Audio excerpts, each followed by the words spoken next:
Welcome into the Donald L. Tucker Civic Center down in Tallahassee, Florida. I'm Darius Joshua, joined here by WAER's Kevin Fitzgerald for what should be a very good game between Syracuse and Florida State. Syracuse a little bit struggling so far. Florida State coming in winning 3 straight games against some tough opponents.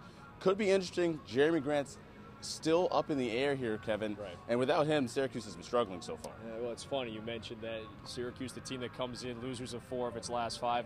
The hot team is Florida State. They've won 3 consecutive games, 4 out of its last 5. But without Jeremy again tonight, still 50-50 whether or not he's going to play. I think Syracuse matches up better against Florida State than they did against Virginia and against its previous opponent just a few days ago, Georgia Tech.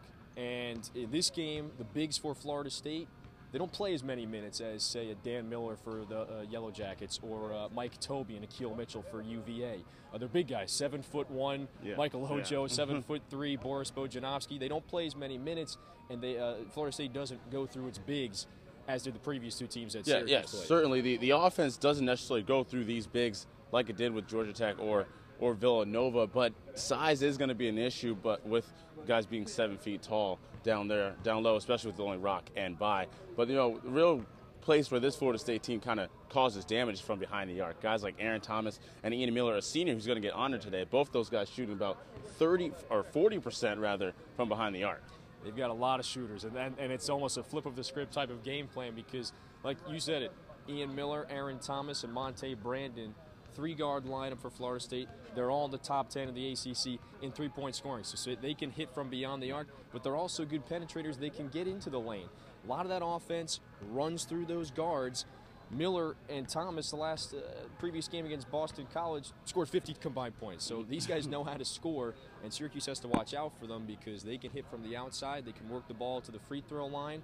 They've got a lot of scorers in this lineup from that guard standpoint. Certainly, the Seminoles can certainly light up the court from behind the arc, and that could be an issue. Obviously, if you want to beat the zone, you got to shoot the 3-point ball very well. And the big thing here, obviously, this is the last game of the season for Syracuse, so the ACC tournament's coming up.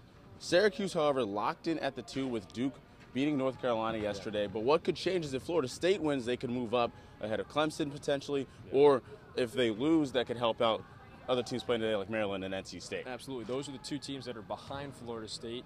Seminoles with an 8-9 conference mark. And right behind them, like you said, those 2 teams, the Terps and the Wolfpack, if they were to win, if Florida State was to lose, Syracuse could be facing that possible 7 seed of either of those 2 teams. Of course, in the tournament, the quarterfinals is set up where Syracuse would play the 7 seed team or either the 10 or the 15 seed.